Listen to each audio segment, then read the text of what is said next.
세상을 떠나신 성도들의 발인 예배는 제가 특별한 경우가 없다면 꼭 집례를 합니다. 그리고 발인 예배 순서지를 만들게 되는데 그럴 때마다 교구 담당 목사님께 고인이 애창하던 즐겨 부르던 찬송가가 있는지 유족분들에게 물어보도록 합니다.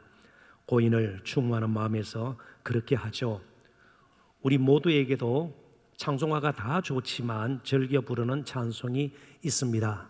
우리의 눈물과 때로는 기쁨, 정말 애환이 담겨 있는 찬송이 좀 더 와닿기 때문에 그럴 수도 있고요, 조금 더 감사하는 마음을 일으키는 또 찬송이 그럴 수가 있는 것이죠. 또 예수 믿지 않는 사람들에게도 소위 18번 즐겨 부르는 노래가 있지 않습니까?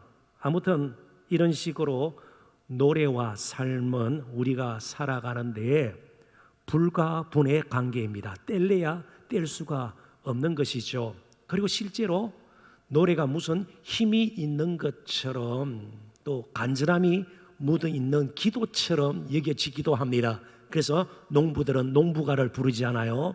풍성한 수확을 기대하면서요. 어부들도 마찬가지입니다. 고기잡이 배가 떠나기 전에 제사도 물론 합니다마는 또 어부들의 노래도 부르고요, 고기잡이를 실제로 바다에 나가서 하면서도 노래를 부르기도 합니다. 군인들 말할 필요가 없죠. 훈련을 받거나 혹은 작전 중에, 그리고 더 나가서 전쟁 중이라도 군가를 힘차게 부르게 됩니다. 군의 사기 문제도 있는 것이고요, 하나로 정말 군대가 통합되는 그런 효과도 있지 않겠습니까? 자, 그렇다면 노래도 역시 우리의 삶에 영향을 미칠 수 있다. 영향을 미치는 한 요소 중에 빼놓을 수 없는 요소다. 우리가 그렇게 정리할 수가 있을 것입니다. 자, 그렇다면 하나님의 백성된 우리에게 가장 영향을 미치는 노래는 무엇일까요? 트롯일까요? 흘러간 옛 노래일까요? 무슨 노래일까요? 그것은 바로 하나님의 노래입니다. 그런데 하나님께서 노래를 부르신다. 우리에게는 어떤 면에서는 굉장히 낯선 그런 부분임에 틀림이 없습니다. 그래서 먼저 본문 17절의 일부 마지막 부분을 보겠습니다. 그가 하나님께서, 이게 주어예요, 너로 말미암아 즐거이 부르며 기뻐하시리라 하리라. 마지막 부분이에요. 너로 말미암아 즐거이 부르며, 여기 부른다는 말은 사람 이름을 부른다는 뜻이 아니에요. 노래를 부른다는 뜻입니다. 노래를 부르며 기뻐하시리라 하리라. 그렇습니다. 하나님은 노래를 부르시는 하나님이세요. 자, 그렇다면 이런 노래가 도대체 어디서 불려진 노래인가? 사실 본문은 장차 예수 그리스도 안에서 이루어질 완성될 하나님 나라의 모습을 그려주고 있는데, 그 가운데 하나님은 노래하시는 하나님으로 등장을 합니다.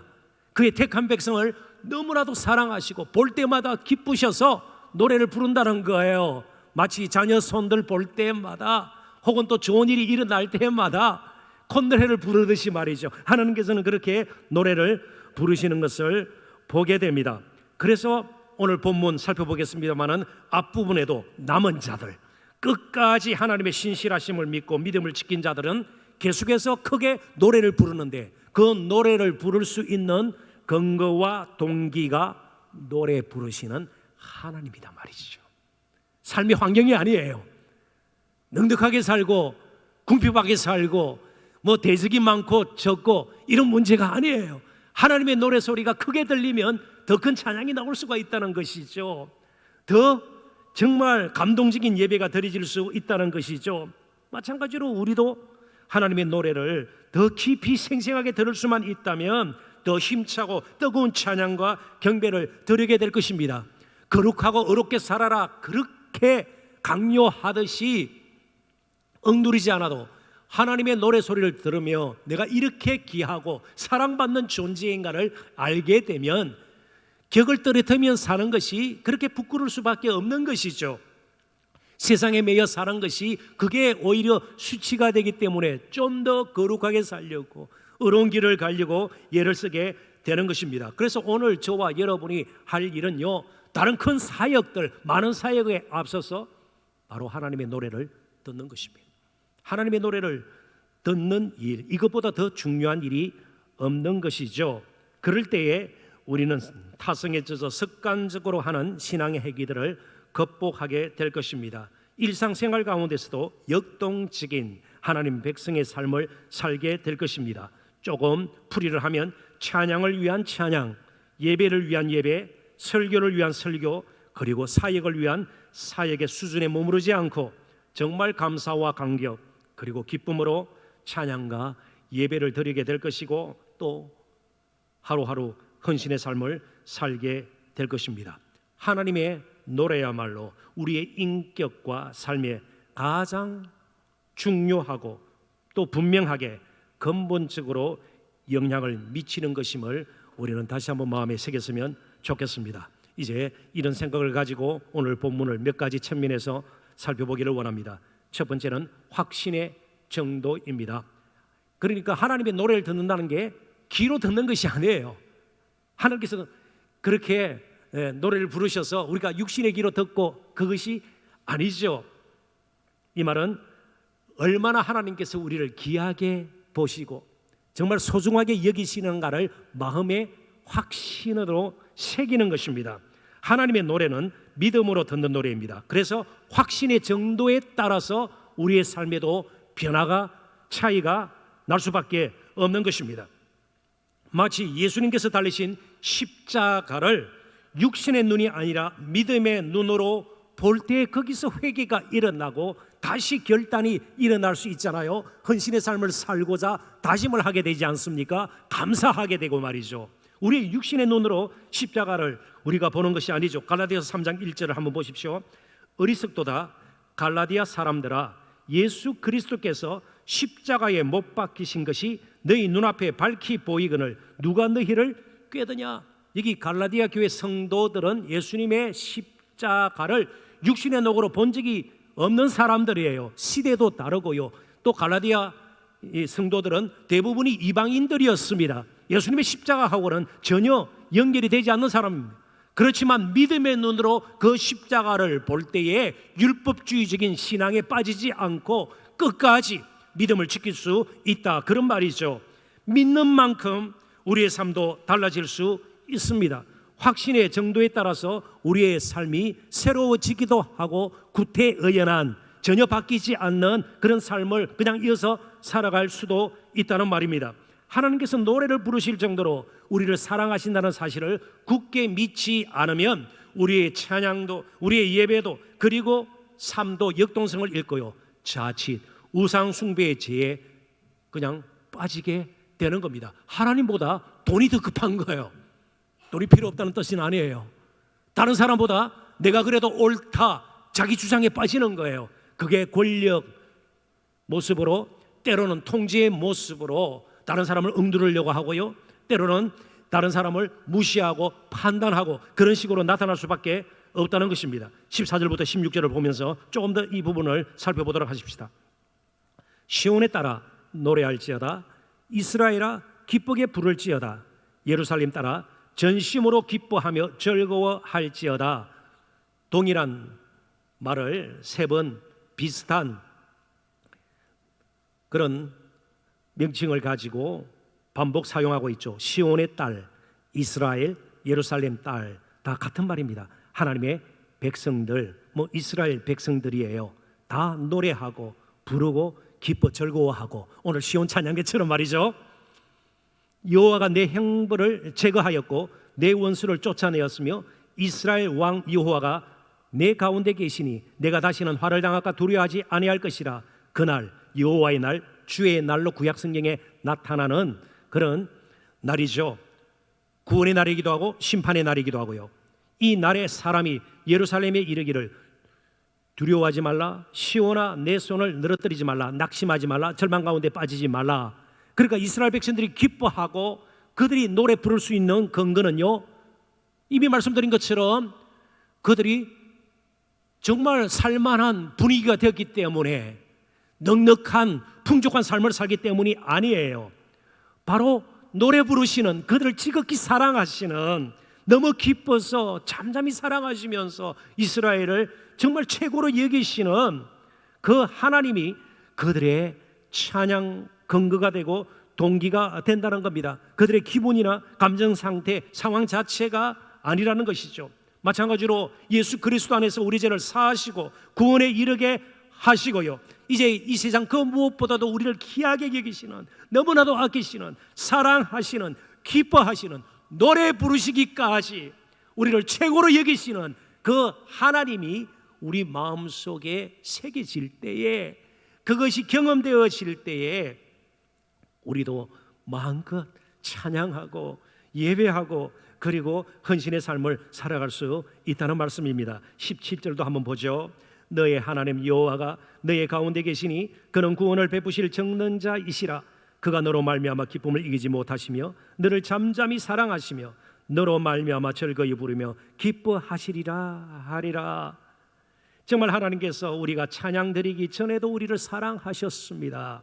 정말 어려운 삶의 모습을 보이기도 전에 기쁨으로 노래하시면서 우리를 귀하게 여기셨습니다. 그리고 지금도 우리를 잠잠히 사랑하십니다. 히브리 원문상으로 다시 번역을 하면 사랑으로 우리를 잠잠하게 만드십니다. 이렇게도 번역이 가능해요. 둘 다 가능합니다. 그렇습니다. 하나님은 잠잠히 우리를 사랑해요. 막 떠들썩하게 대단한 것처럼요. 아니요, 잠잠히 끊임없이 우리를 사랑하시고요, 우리가 어렵고 힘들고 아프고 외로울 때에, 지쳐 넘어졌을 때에 그 사랑으로 우리를 부둥켜 안고 때로는 일으켜 주셔서 우리가 원망 불평 없이 계속 찬양의 삶을 살아갈 수 있도록 우리를 잠잠케 하세요. 하나님의 그 사랑이 우리에게 느껴지는 만큼 우리의 입술도 잠잠하게 될 수가 있는 것입니다. 그렇습니다. 하나님은 사도 바울의 고백처럼 우리가 아직 연약할 때에, 우리가 아직 죄인 되었을 때에, 심지어 우리가 하나님과 원수 되었을 때, 로마서 5장에 나오는 말씀이죠. 아들을 우리를 위해서 내어주셔서 십자가에 죽으시기까지 우리를 사랑하셨습니다. 바로 십자가를 통해서 하나님의 사랑이 확증되었죠. 자, 그렇다면 오늘 우리의 상태나 상황이 근본적인 문제가 되지 않습니다. 내가 얼마나 예수 그리스도 안에서 존귀한 존재인가를 확신하는가, 그렇지 않는가의 문제입니다. 우리가 다 약하죠. 말이 지쳐 있죠. 힘들죠. 우리가 사는 이 세상 자체가 험한 세상이에요. 뭐 낙원처럼 그리는 사람들이 얼마나 되나요? 그렇지 않아요. 풍파 이는 바다 같아 그러고요, 메마른 광야 같아, 다 그렇지 않아요? 그래서 제가 한 인물을 여러분들에게 소개할까 합니다. 정말 한국인 낳은 세계적인 여자 배구 선수예요. 누굴 거예요? 방떡 언니, 김연경 선수입니다. 그런데 지금은 키가 굉장히 크죠. 근데 고등학교 2학년 때까지 키가 작아서 주전 선수가 못 되었습니다. 늘 벤치 신세를 지었고 후보 선수였다, 그런 뜻이에요. 그러니까 굉장히 이제 낭망이 되죠. 그런데 이 김연경 선수가 계속 낙심하면서 포기하고 그러지 않았습니다. 자신의 단신, 이 키가 작은 것의 약점을 어떻게 하면 극복할까, 그러다가 키가 작더라도 수비만큼은 잘해낼 수 있다. 그래서 탁월한 수비로 극복하기를 원했습니다. 그래서 수비 능력을 키우기 위해서 그는 최선을 다했는데요, 늘 공을 끼고 살았다고 그래요. 그래서 체육관뿐만 아니고 집에 와서도 아무튼 틈만 생기면 벽에 공을 던져서 튀어나올 거 아니에요. 그것을 받는 연습을 했다고 그래요. 그만큼 수비수로서 탁월함을 정말 배가시키겠다, 키우겠다, 그렇게 최선을 다했다는 것입니다.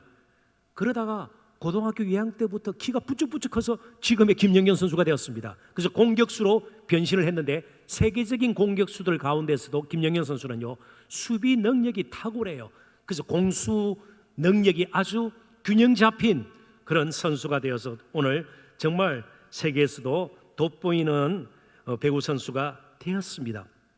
때로 우리의 약점은 또 다른 강점을 만들 기회도 될 수 있다는 사실을 우리는 잊어서는 안 됩니다. 우리 스스로의 힘이 아니라 전능하신 하나님의 지혜로 가능하다는 거죠. 그러니까 우리 자신의 연약함이나 부족함 때문에 스스로 자신을 계속해서 괴롭히거나 그리고 힘들어서 스스로 주저앉는 일은 없어야 됩니다. 어차피 우리는 깨어지기 쉬운 질그릇과 같은 존재들입니다. 그래서 우리의 존재감, 정체성은 전능하신 하나님께서 우리를 사랑하신다, 귀하게 보신다, 노래 부르시기까지 우리를 정말 소중하게 여기신다, 이것을 품고 사는가 그냥 흩어려 놓고 대충 사는가, 그 차이라는 것을 꼭 기억을 해야 합니다.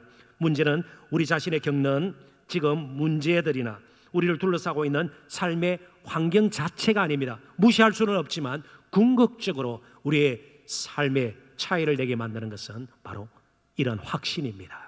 노래 부르시는 하나님에 대한 확신 말이죠. 그렇다면 이제 예수 그리스도 안에서 저와 여러분의 일상이 이 세상을 사랑하시는, 정말 독생자를 아끼지 아니하고 세상을 사랑하셔서 내어 주셨던 그 하나님의 노래가 이제 우리의 삶을 통해서 세상에 선포되어져야 합니다. 저와 여러분이 이제 하나님의 노래가 되어야 돼요. 저와 여러분의 삶이 하나님의 노래가 되어야 합니다. 그러면 우리 자신을 이제는 다듬어야 되겠죠. 그리고 위해서 두 번째, 교제의 깊이가 우리의 삶의 차이를 만들어냅니다. 대충 하나님 알고 대충 신앙생활 하는가, 그러지 않으면 인격적으로 좀 더 지속적으로 깊이 하나님과 관계를 맺고 사는가, 그걸 우리가 따져보아야 돼요. 그냥 습관적으로 늘 예배드리고 그것으로 끝내고 이래가지고는 하나님의 노래소리도 들리지가 않고요, 그리고 실제로 하나님의 노래로 살아가는 것도 불가능하게 될 것입니다. 17절 다시 봅니다. 너의 하나님 여호와가 너의 가운데에 계시니 그는 구원을 베푸실 정는 자이시라. 그가 너로 말미암아 기쁨을 이기지 못하시며 너를 잠잠히 사랑하시며 너로 말미암아 즐거이 부르며 기뻐하시리라 하리라. 이 전능하신 하나님께서 그의 택하신 남은 자들, 그리고 예수 그리스도 안에서 저와 여러분을 이토록 사랑하십니다. 그냥 이 정도로 밋밋하게 지나가서는 안 돼요. 사람 사이의 사랑을 한번 생각해 보십시오. 그래도 좀 수준에 맞는 사람과 사귀려고 하지 않아요? 사랑까지 이야기할 필요 없이 말이죠. 그래서 좀 세상적으로 지탄받는 사람, 그래서 말썽이 된 사람, 그 곁에는 사람들이 가까이 가지 않아요. 뭐 사랑은커녕 교제하는 것도 모른 척해요. 그게 신상에 좋기 때문에 그렇습니다. 우주 만물을 지으시고 온전히 거룩하신, 완벽하게 의로우신 하나님이 이스라엘 얼마나 땅덩어리가 커요? 강대국이에요? 아니요, 이스라엘은 그런 적이 없어요. 애굽, 아수르, 바벨론에 비하면 조그마한 나라예요. 인구수가 많았나요? 뭐 군사력이 대단했나요? 아니요. 그런데 이스라엘이 이스라엘이었던 까닭은요, 이 하나님께서 이스라엘과 사랑에 빠졌기 때문에 그렇습니다. 이게 기적이에요. 오늘 우리는 이러한 기적은 기적 아닌 걸로 생각을 해요. 조금 씀씀이가 나아진다든지 알턴병이 치유가 된다든지 혹은 또 기도했더니 우리 아이들이 좋은 대학에 들어가고 좋은 직장을 얻고, 아니에요. 몇 수 하는 그런 성도들의 자녀도 있을 수가 있는 것이죠. 기도했는데 낫기는커녕 더 일찍 세상을 떠나는 경우들도 있어요. 아니에요. 이처럼 못나고 연약하고 보잘것없고 어찌 보면 여러 가지 모가 나고 형편없는 저와 여러분을 하나님께서 노래 부르시기까지 사랑하시는 것, 이거보다 더 큰 기적이 없는 것이에요. 그 기적을 안다면 우리 하루하루의 삶도 이전에 보지 못했던 기적 같은 그런 삶으로 이어져야 되지 않겠습니까? 기적이 일어난 거예요. 바로 오늘 이 17절의 말씀은 이스라엘 가운데 기적이 일어난 것이에요. 마찬가지로 하나님은 예수 그리스도의 핏값으로 산 우리를 가장 귀한 소유로, 보물로, 기업으로 삼으신 겁니다. 예수님 안에서 이루어진 구원의 일로 하나님께서 받으신 것이 무엇입니까? 기업이라는 말은 물려받다, 그런 뜻 아니에요. 하나님께서 결국 얻은 것이 무엇입니까? 바로 저와 여러분이에요. 그만큼 저와 여러분이 함부로 살아서는 안 된 너무나도 고귀한 존재라는 사실을 우리는 기억해야 합니다. 정말 우리를 사랑하셔서 그분은 우리 가운데로 육신을 입고 오셨습니다. 우리가 좋은 거처를 마련해서 그분을 모신 것도 아니에요. 스스로 우리 속으로 들어오셨습니다. 우리를 자신의 거처로 삼으신 겁니다. 하나님은 우리와 함께 하시기를 그래서 그토록 기뻐하십니다. 우리의 찬양과 예배는 단순히 종교 행위로 그칠 것이 아닙니다. 이처럼 우리를 사랑하시는 하나님, 그 기적 같은 일을 우리들이 경험하고 난 뒤 우리 또한 하나님 사랑한다는 고백이 되어야 될 것이고요, 하나님 떠나서는 살 수 없는 존재임을 알고 겸손히 하나님을 붙들고 하나님과 깊은 아름다운 사랑의 교제, 그것이 우리의 예배가 되어야 되고요, 우리의 신앙생활이 되어야 할 것입니다. 그 아름다운 사랑을 우리는 구약 아가스를 통해서 보게 됩니다. 아가스에 보면 이 왕이 한 시골 처녀를 사랑을 해요. 그런데 그 시골 처녀는요, 피부도 검어요. 포도원에서 일을 하다가, 그래서 다른 이웃 처녀들이 볼 때는 형편없는, 외모도 뭐 그렇게 뛰어나지 않은, 그런데 왕의 눈에는요 그 술라미 처녀가 너무나도 아름다운 거예요. 너무나도 아름다운 거예요. 그래서 조건 없이 뭔가 따지지 않고 사랑의 눈으로 그 여인을 바라보면서 그 사랑을 노래하고 또 그 사랑의 노래에 대해서 응답한 것을 모은 것이 아가스 아니에요. 그처럼 예수 그리스도 안에서 하나님은 우리를 이렇게 사랑하십니다. 하나님은 기계적으로 교리 속에만 갇혀 있을 뿐이 아니에요. 하나님은 인격적인 분이십니다. 물론 영이십니다. 기뻐하시기도 하고 슬퍼하시기도 해요. 아파하시고 진노하시기도 합니다. 그리고 노래하시기까지 그의 감정을 드러내시는 분이시기도 합니다. 하나님은 결코 추상적인 존재가 아닙니다. 우리가 추상적인 존재로 만들어버렸습니다. 마치 이스라엘 백성들이 하나님을 우상의 하나처럼 우상도 섬기고 하나님에게 제사도 드렸듯이 말이죠. 오늘 저와 여러분 이 부분에서 굉장히 심각한 고민이 있어야 합니다. 우리의 일상생활 가운데서도 함께 하시는 분, 노래 부르시는 그 하나님의 노래를 믿음으로 들을 수 있는 저와 여러분이 되어야 될 것입니다. 로이터 통신이 지난달 14일 보도한 바에 따르면 영국은 가구 전체의 60% 정도가 반려동물을 기릅니다. 영국은 반려동물의 천국이에요. 그런데 지난해보다 올해 반려동물들의 유기 건수가, 버려지는 건수가 30% 정도 늘어났다고 합니다. 가장 큰 이유가 무엇일까요?